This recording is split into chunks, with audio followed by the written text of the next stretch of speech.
ihanda na po natin ang ating mga puso, ang ating pandinig. At salamat po muli sa Panginoon na may tatanggapin tayo muli na salita sa pamamagitan ng kanyang lingkod sa buhay ng ating Pastor Richard sa pinamagatang True Greatness. Aming Panginoon, dakila sa lahat, kami nagpapasalamat sa iyo pong napakayamang biyaya sa buhay ng bawat isa po sa amin. Salamat sa karangalan na narito kami, malayang nakapagpupuri sa iyo, at makatatanggap muli ng pagtuturo mula sa iyong mga salita. Ang aming dalangin, Panginoon, ay buksan po ninyo ang aming mga puso. Lord, ang aming kaisipan ay pagkalooban po ninyo ng malalim na pag-unawa. Nang sa gayo'y makita namin ang malinaw ang mga nais po rin ibahagi sa amin sa umaga po nito. Pagpalain niyo rin po ang iyong lingkod na gagamitin upang magbahagi po ng katotohanan mula sa iyo. Ang aming pong dalangin, O Diyos, gamitin niyo lamang po ako na maging alulod at tungtungan ng biyaya sa iyo po nagmumula. Hindi po ang naisip namin o ang karunungan ng tao ang siyang mamutawid sa aming dila, kung hindi pawang mga katotohanan, mga bagay na nais po ninyo ipagkaloob sa amin. Salamat po Diyos at naway malaya kang makakilos, umipo na namin mga puso, magpalakas, magbigay hamon, at magturo sa bawat isa po sa amin. Maraming salamat po Ama, sa iyo po ang papuri, sa iyo ang pagsambat at salamat. Ito'y aming samod dalangin, tanging sa ngalan ng aming Panginoong Yesus, ang lahat po yung magsabi ng Amen. Sama-sama nga natin palakpakan ng Panginoon. Hallelujah. So, congratulations po para sa ating Kuya Bong, Daddy Bong, for a healthy baby boy. Salamat sa Panginoon. Ang ating pong tatalakayin sa umagang ito ay aking pinamagatang True Greatness, tunay na kadakilaan. Pag pinag-usapan po natin, ang salitang ito, iba po ang pakahulugan ng sanlibutan sa kadakilaan at iba din ang kahulugan pag pinag-usapan natin sa kaharian ng Diyos kung anong ibig sabihin ng tunay na kadakilaan. Sa sanlibutan, kung sino yung tinitingala, sino yung makapangyarihan, kung sino yung may boses, kung sino yung nasusunod, kung sino yung pinagsisilbihan, sila ang dakila. Pero ngayon, talakayin natin. Sa Biblia po ba, sino ang tinuturing na tunay na dakila? May tinatawag natin na true greatness. It is a characteristic of human nature to seek position. We want position, we want authority, we want power, we want praise. Gusto natin kapag may ginawa tayo, ang lahat na nakakita ay pumapalakpak at pinapapurihan tayo at binabanggit ang ating mga accomplishments, ang ating nagawa. Kapag hindi na nabanggit, magtatampo tayo. Kasi gusto natin, masarap sa pandinig kapag tayo'y dinadakila at pinapapurihan. We want to be served. Gusto natin tayo ang pinaglilingkuran. Kapag may gusto akong ipagawa, sabihin ko lang, sumusunod ang lahat. We want to tell others what to do. Ayaw natin ang inuutusan. Gusto natin, tayo ang nag-uutos. Ang ating Panginoon ay hindi lang makailang beses nung kasama niyang mga alagad na kanyang itinuro kung gaano kahalaga yung paglilingkod. Kung gaano dapat iwasan, kaya nagbigay siya ng maraming babala na hindi magkaroon ng puwang sa kanilang puso ang pagmamataas. Na hindi magkaroon sa kanilang puso na hanapin yung ikadadakila nila. Kung hindi lagi sa kanilang ginagawa, ang isipin nila yung makapaglingkod sila sa kanilang kapwa. Sa kanilang kapwa kapatid.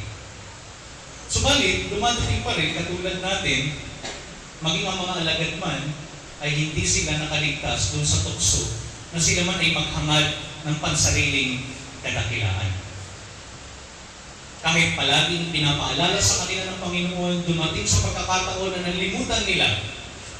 Kaya sa atin, familiarity with the message doesn't mean that it has taken root in the heart of everybody.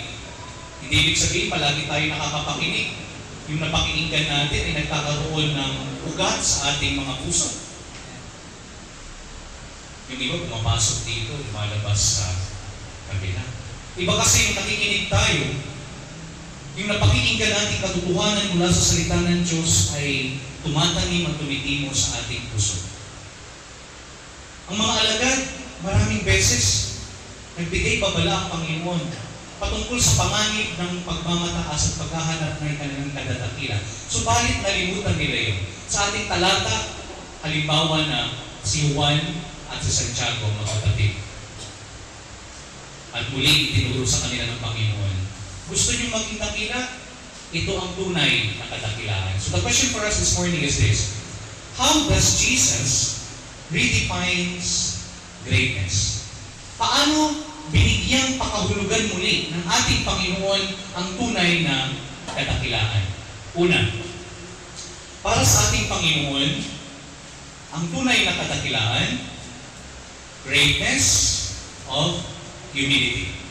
Okay? Ang tunay na kadakilaan dapat kinakitaan ng kapakumbabaan. Sabihin nga ninyo, greatness of humility.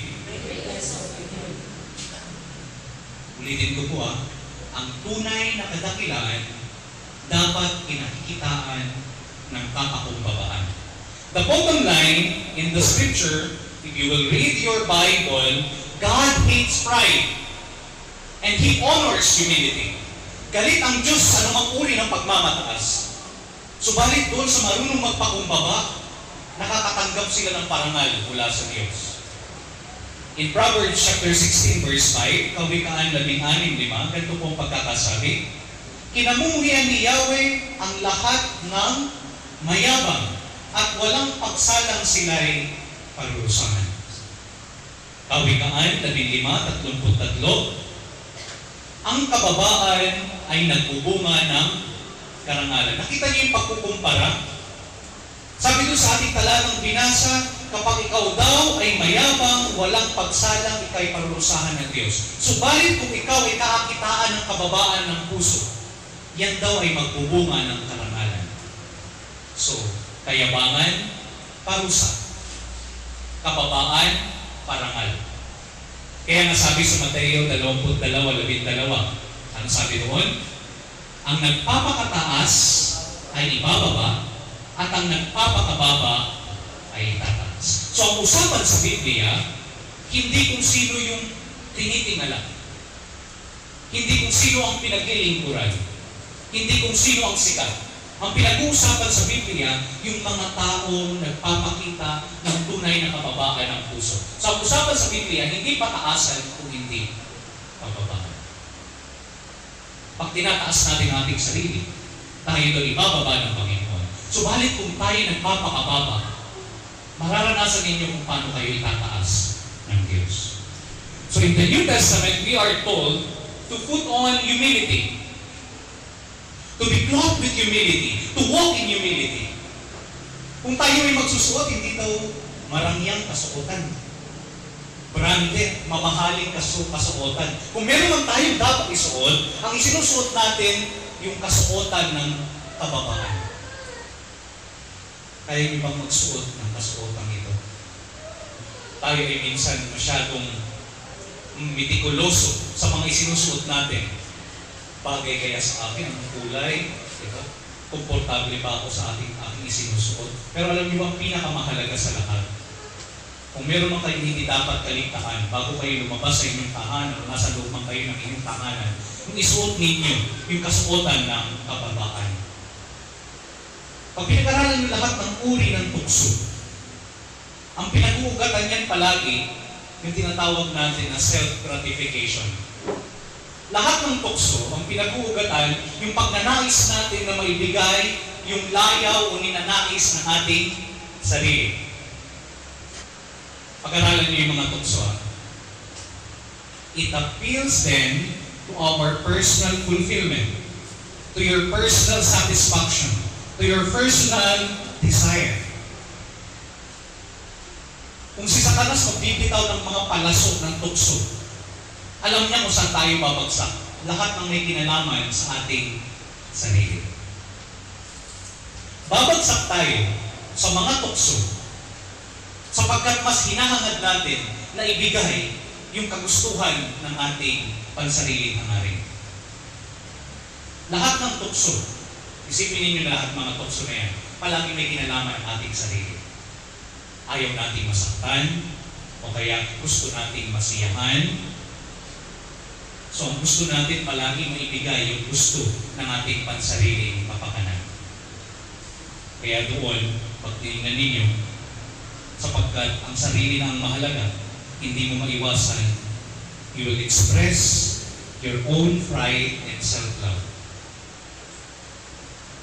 Sa lahat ng inyong ginagawa, hindi nyo alam, andyan na pala yung malaking titik-tik, yung pride, yung pagmamataas, yung pagiging palalo, at yung pagmamahal, hindi sa Diyos, hindi sa kapwa, kung hindi yung pagmamahal ninyo sa inyong sarili. Kaya pala, alam ninyo, in the Bible, may binanggit na 7 kasalanang kinamumuhian ang Diyos. So ito yung top 7 na mga kasalanan pagdating sa listahan ng Diyos. At alam niyo ba ang nangunguna? Pride. Tingnan natin. Kawikaan 6:16 hanggang 17. Ang kinamumuhian ni Yahweh ay 7 bagay.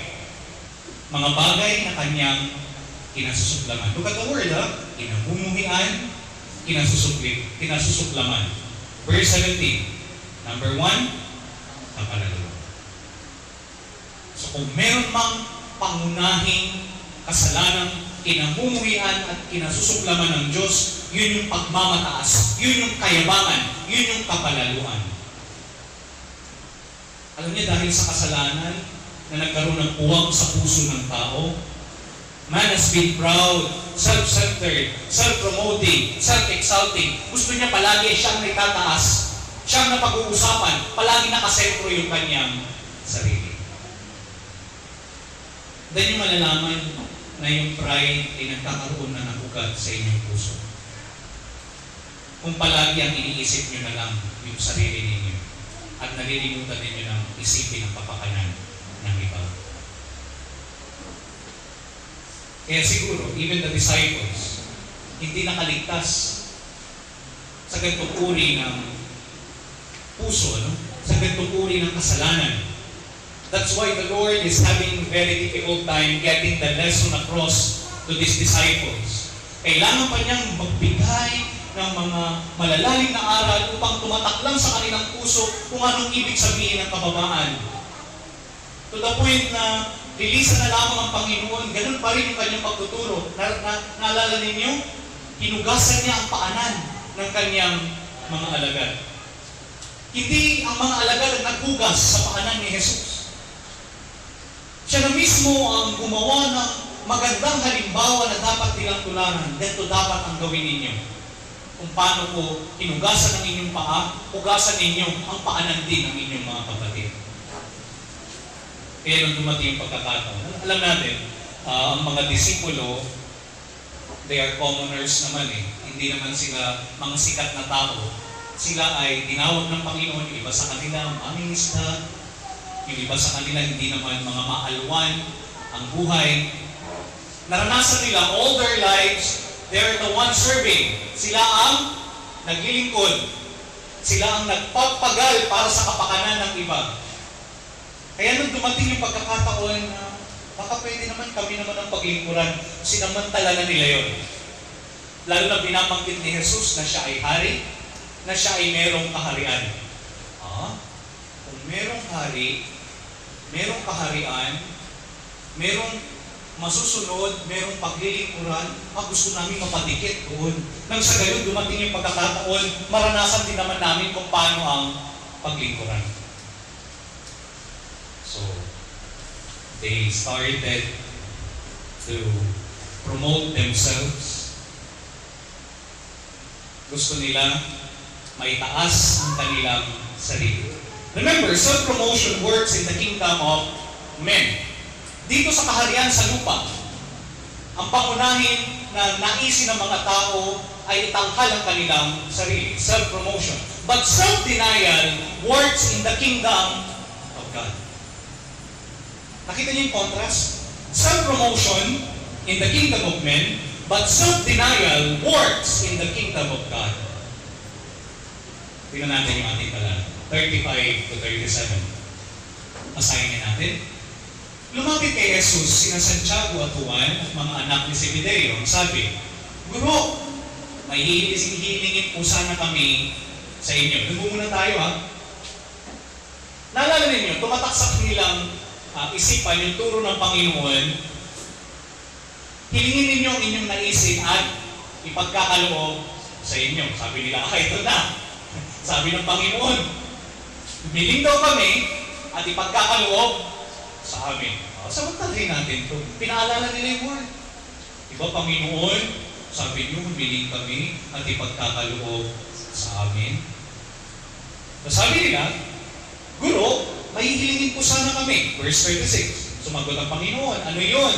Tanong ni Jesus. Sumagot sila, sana'y makaupo kami katabi ninyo sa inyong kaharian. Isa sa kanan, isa sa kaliwa. So when you observe, first of all, it is motivated by self-ambition. Hindi masama ang mag-ambisyon. Pero yung kanilang ambisyon ay masyadong makasarili. We can call this as selfish ambition. James and John, si Santiago at si Juan, they are close to Jesus in a regular daily basis. Bahagi sila ng mga tinatawag natin na inner circle. Panginoon naman natin, even John, ang tawag sa kanya, the disciple whom Jesus loved. Palaging paborito ni John yung dibdib ng ating Panginoong Jesus eh. Palagi siyang nakahiling. So ito yung mga disipulo na palaging kasama ng ating Panginoon. Maging sa binasa natin kanina, dun sa ating Bible reading, maging sa pagbabagong anyo ni Jesus, nung nagpakita si Moises at si Elias, kasama dun si James and John. So tatlo lang silang kasama. Even alam niyo nung ang ating Panginoong Jesus ay nananalangin sa hardin ng Getsemani, kasama din sila doon sa mga nananalangin kasama ng Panginoon. At hindi lahat ng alagad ay nandoon. So they are talagang close na mga disciples sa ating Panginoon. At inisip nila, ang malapit tayo kay Jesus. Siguro, pwede tayo humingi. Yung isa sa atin, kailangan nasa kanan, at yung isa ay nasa kaliwa. Tandaan ninyo, Pag pinag-usapan po natin, kung ikaw ay nasa kanan, yung mga kapanahonang yun, pag ang pinuno ay naitaas, kasamang maitataas, yung nasa kanan at nasa kanyang kaliwang kamay. Di ba kahit sa panahon natin, ay kanang kamay ni Mayor yan. Pinag-usapan kanang kamay ni Mayor, makapangyarihan yan. Ano mang sabihin yan, parang sinabi na rin ni Mayor. So ganun ang nasa isip ni Juan at ni Santiago. Pag naitanghal ang Panginoon, dumating yung kanyang paghahari, at tayo nasa kaliwa at nasa kanan, kasama tayo may tatangyag at may tatanghal ng ating Panginoon. But ako yung alam nyo, in Matthew chapter 20:20, hindi binanggit dito, subalit in Matthew chapter 20:20, kasama nila yung nanay nila na humiling. Umanap pa ng baker, Alam niyo kung bakit? Alam niyo, isa sa mga kilalang kababaihan ng mga panahong yun, aside from Mary Magdalene at kay Maria na ina ng ating Panginoon, isa sa mga sikat na babae sa Biblia, yung kanilang nanay. O trivia, Bible trivia, ano ang pangalan ng nanay ni Juan at ni Santiago? Hindi nyo alam talo na tayo kung mayroong Bible quiz speak. Ang pangalan ng nanay nila ay si Salome, ayon kay Marcos. So ayan alam nyo na. Anong pangalan ng nanay ni James at ni John? Salome. Ano pa? Bible trivia.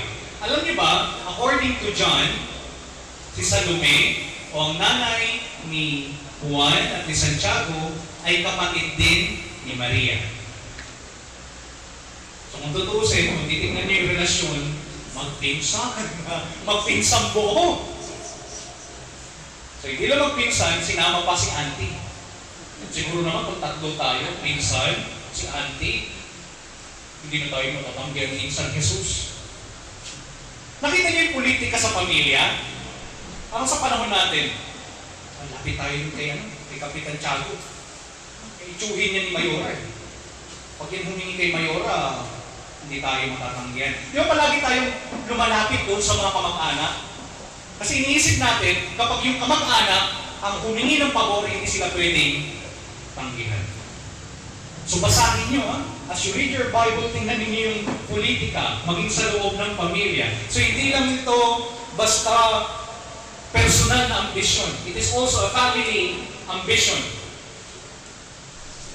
Na kung meron mang kasamang maghahari si Jesus sa kanyang kaharian, dapat yung pamilya natin nandiyan. Dapat pag naghari si Mayor Richard De Lara, dapat hindi malimutan ang sambahayan ng mga kinok. Parang palagi, iniisip nila, higit sa lahat, dapat tayo ang mauna. Ito ay isang napakamakasarili. Bakit? Isipin ninyo yung aapakan nila kung sila ay 12 apostoles. Hindi nila inisip yung mararamdaman ng iba. Hindi nila inisip yung kapakanan ng iba. Tadapuin na nung nalaman kayo ito ng mga apostol, nagalit yung marami sa kanila. Verse 38. Hindi nyo nalalaman ang inyong hinihingi. Sabi ni Jesus sa kanila, bababata ba ninyo ang hirap na babatahin ko? Bababautis ko ba kayo sa bautismong daranasin ko? This is the principle here. You want glory, you don't want suffering. Nung pinag-uusapan yung patungkol sa aking kamatayan, yung patungkol sa aking paghihirap, wala man sasalita sa inyo, iniiba niyo usapan. Alam niyo, bago yung ating teksto dito, binanggit ng Panginoon yung kanyang daranasin hirap at kamatayan. Pero walang nagtanong sa kanila, Panginoon, gaano kahirap yun? Panginoon, paano pa namin matutulungan para maibsan man lang yung hirap na pagdadaanan mo? Panginoon, anong dapat naming tandaan habang ikaw ay dumadaan sa ganitong uri ng paghihirap? Walang nagtanong na ganun. O wala nagsabi, Panginoon, gusto namin makihati sa hirap na pagdadaanan mo. Ang totoo to the point na si Peter, gusto pa niyang pigilan yung paghihirap ng ating Panginoon. Sabi ng Panginoon, ako'y dadaan sa hirap, sa pighati. Sabi ni Pedro, Panginoon, hindi ko yan mangyayari. Dadaan sila sa ibabaw ng aking bangkay. Sabi ng Panginoon, lumayas ka sa taas. Ang kalooban mo, hindi ko kalooban. Yan ay kalooban ng away. They are ignorant of the basic principle that reward and honor corresponds directly to sacrificial suffering. Gusto niyong magkatanggap ng gantimpala. Gusto niyong tumanggap ng parangal. Hindi niyo matatanggap yan kung kayo ay dinadakila. Matatanggap niyo yan kung matutuklasan ninyo what sacrificial suffering means. Sabi ng Panginoon, dadaan ako sa iba't ibang uri ng hirap. Mababata ba ninyo ang hirap na babautismuhan ko? Babautismo ba kayo sa bautismong daranasin ko? Parang sinasabi ng Panginoon, kaya niyo bang tanggapin yung bigat ng puot ng Diyos? Tandaan niyo mga kapatid, yung bigat ng parusa ng Diyos sa kasalanan ng tao, lahat tinanggap yun ng ating Panginoong Yesus. Yung bigat, kanyang binata. Gusto niyo may tanghal? Ang tanong, kaya niyo bang dalhin yung bigat na pagdadaanan ko?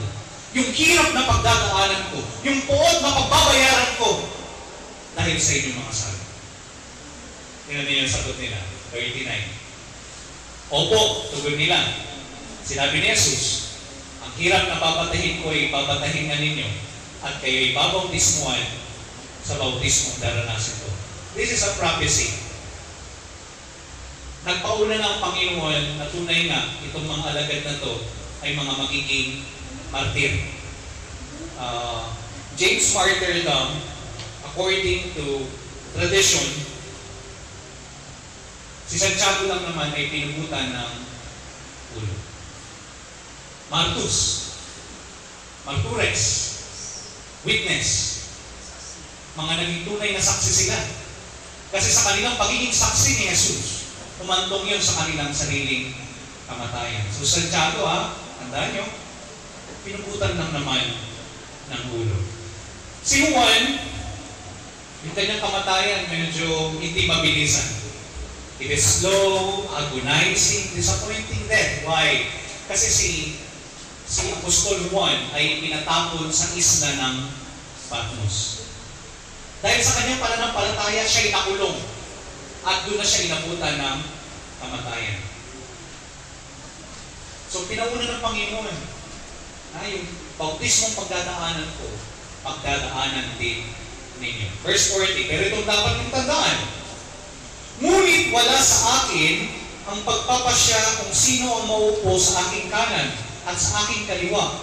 Ang mga luklukang sinasabi ninyo ay para sa mga pinaghandaan. Sabi sa English, it is for the ones for whom it is prepared by my Father. So, ano ibig sabihin nito? Tandaan ninyo ang ating Panginoon ay nasa katawang tao. At lahat ng kanyang karapatan ay kanyang hinubad. He embraces His submission to His Father. So, noong mga panahon ito, lahat ng desisyon ay magmumula sa Ama at ang ating Panginoon ay papasako at susunod lamang sa kung anong kalooban ng Ama.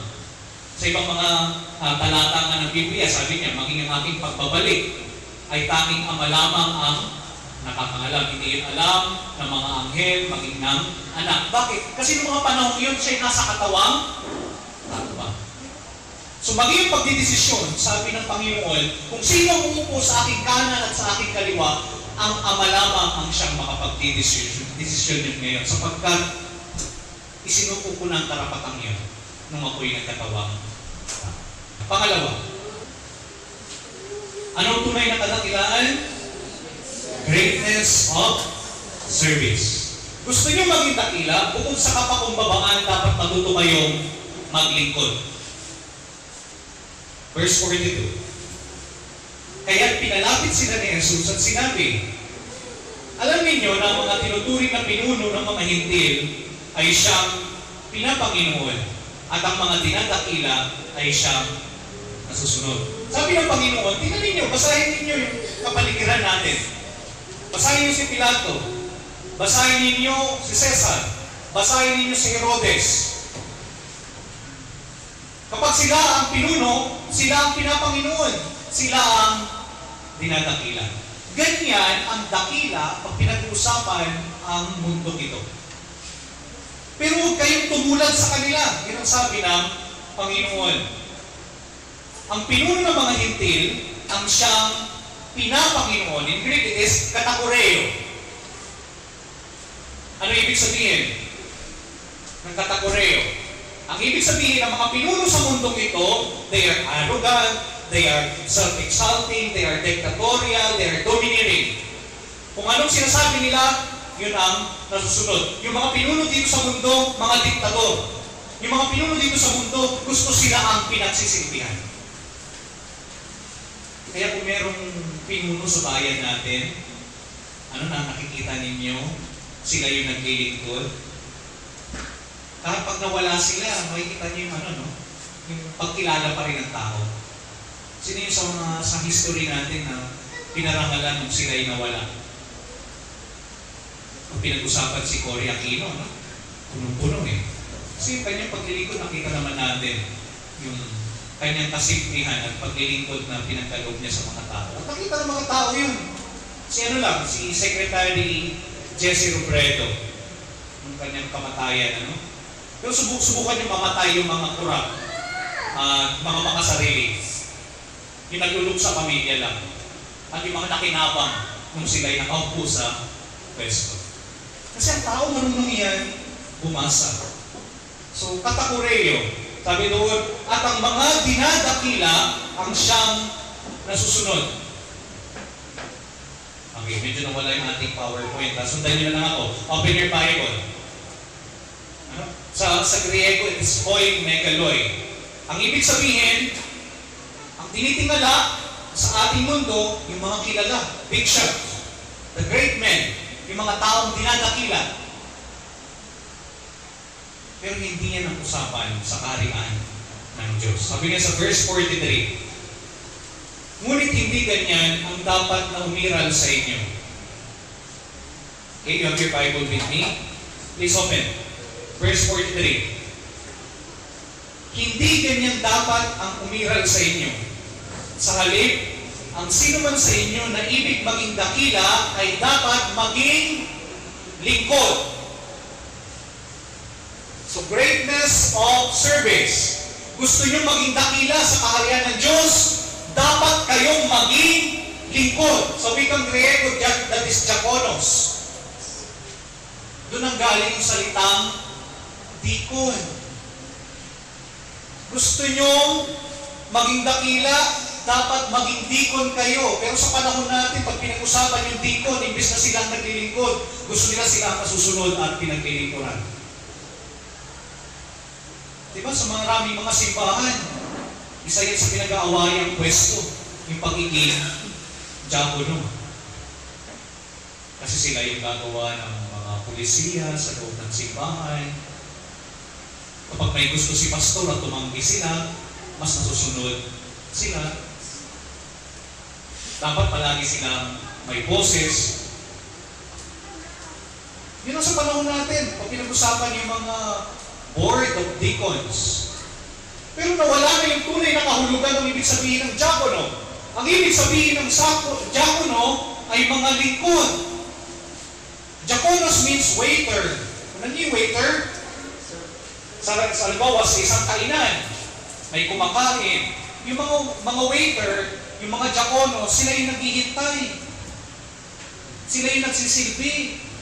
Ano pong order ninyo? Ano pong gusto ninyo? Kami yung maglilingkod para sa inyong pangangailangan. Yun ang ibig sabihin. Gusto nyo maging tunay na dakila, sabi ng Panginoon, huwag kayong maghintay na kayo ang paglingkuran. Isipin ninyo kung paano makapaglingkod sa iba. Tayo ba gusto natin, tayo pa rin ang pinaglilingkuran? Tayo pa rin ang inaasikaso? Yan po ay isang pananaw ng mga taong mababa pa. Yung uri ng pananampalataya. Pero kung tayo lumalago at nagmamature bilang isang Kristiyano, dapat nagsisimulang tayo na ang maglingkod. Huwag na natin isipan na tayo pa ang siyang maglingkod. Ginamit is diakonos. Hindi sinabi ng Panginoon, gusto nyo maging dakila, be an archon. Ang ibig sabihin ng archon, ruler. Hindi niya sinabi, if you want to be great, be a time. Ang ibig sabihin ng time, dignified official. Yung mga opisyal ng gobyerno noong mga panahon yun. You want to be great? Be a telos. Ibig sabihin, possessing a powerful office. Hindi niya sinabi, gusto niyo maging dakila? Be a herus, a priest. Kasi noong mga panahon yun, ang archon, ang time, ang telos, ang heros, sila yung mga tinitingala. Sila yung mga sikat. Kung meron mang bata, siguro tatanungin ka ng mga panahon yun, anong gusto mong maging ambisyon paglaki mo? Yung apat na yun ang pagpipilian nila. Gusto nila maging archon, yung hari, o yung leader. Gusto nila maging time, yung mga kilalang opisyal sa gobyerno. Pero wala magsasabi sa bata, gusto ko maging diakonos. Kasi ang diakonos, sila yung naglilingkod. They are the servant. Pero sa kaharian ng Diyos, gusto nyo maging dakila? Maglingkod kayo. Give your life to people. Give them what they need. Spend your life giving people what they need. So, gusto nyo maging dakila sa kaharian ng Diyos, you need to check this.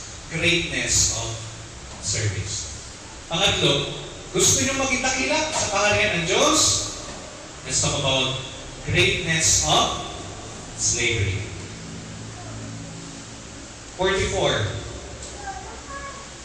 Basahin na natin. Sino bang ibig maging pinuno ay dapat maging alipin ng lahat. Sino bang gustong maging pinuno, sabi ng ating Panginoong Yesus, dapat siya'y maging alipin. Kanina, diakonos, servant. Ngayon, mas malalim to. dapat kayong maging alipin. Sa wikang Grego, that is doulos. Slaves were inferior to servants. Kung mababa na ang pagiging alipin, mas mababa pa. Kung mababa na ang pagiging lingkod, mas mababa pa yung pagiging alipin. Kung mababa na ang diakonos, mas mababa pa yung pagiging doulos. Ano ibig sabihin? Kasi kung ikaw ay servant, ikaw ay naglilingkod. May desisyon ka kung gusto mong maglingkod o ayaw mong maglingkod.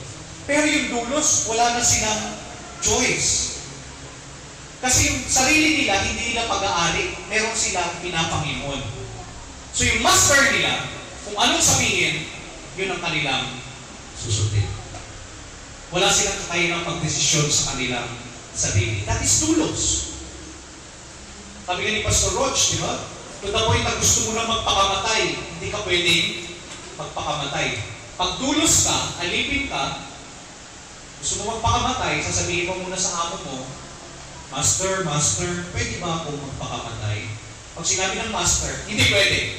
Hindi ka pwede magpakamatay. Kasi wala silang karapatang magdesisyon. You want to be brave? Be a doulos. Maging alipin kayo ni Kristo. Anong ibig sabihin? Ang paglilingkod, hindi siya, diba, desisyon natin. Gusto ko maglingkod o ayaw ko maglingkod. Ang paglilingkod po ay isang obligasyon because we are doulos of Christ. Ulitin ko, dapat po tumatak ito sa atin. Pag pinag-usapan ng paglilingkod, wala tayong choices. Hindi tayo pwedeng gusto kong maglingkod, ay ayaw kong maglingkod. Kung tunay kang alipin ni Kristo, ang paglilingkod ay iyong obligasyon, ayaw mo man o hindi. Sapagkat hindi na ikaw ang masusunod si Kristo na iyong Panginoon.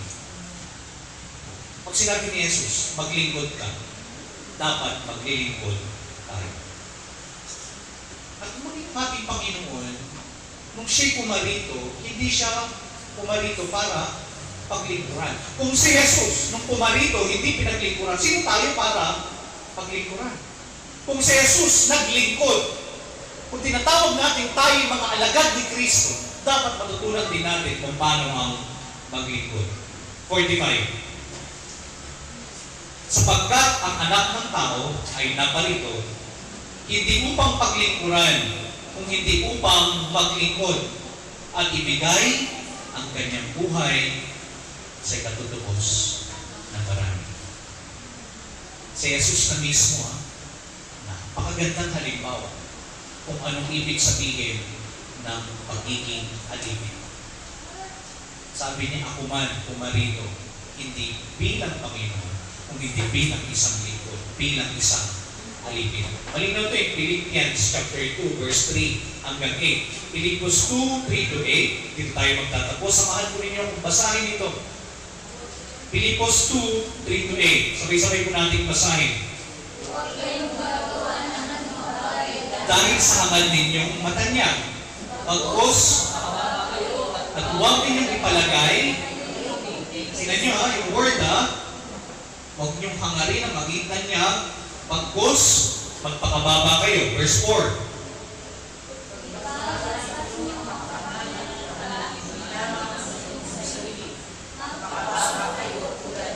Ipagmalasakit nyo ang kapakanan daw ng iba at hindi ang inyong sarili. Magpakababa kayo tulad ni Kristo. Paano niya pinakita yung kanyang kababaan? 6:8.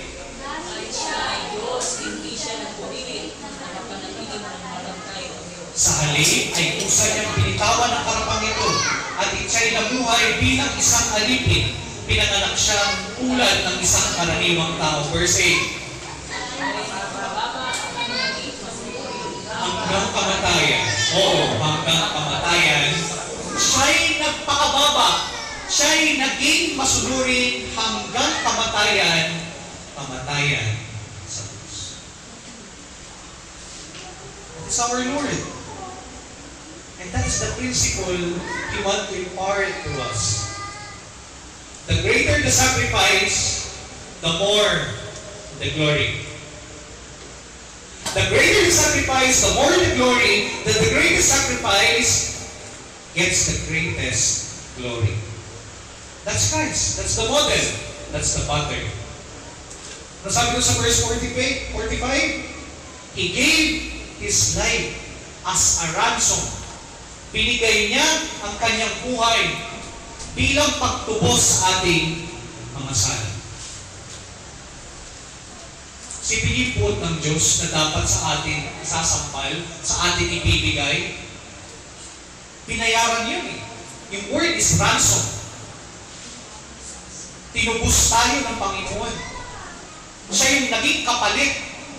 Dapat tayong parurusahan, siyang pinarusahan para sa atin. Dapat tayo maghirap, siya ang naghirap para sa atin. Dapat tayong magbata, siya ang nagbata para sa atin. Dapat tayong masugatan, dapat tayong mamatay, siya ang nasugatan at namatay para sa atin. Why? Kasi yun ay ginawa niya bilang pagsunod sa Ama.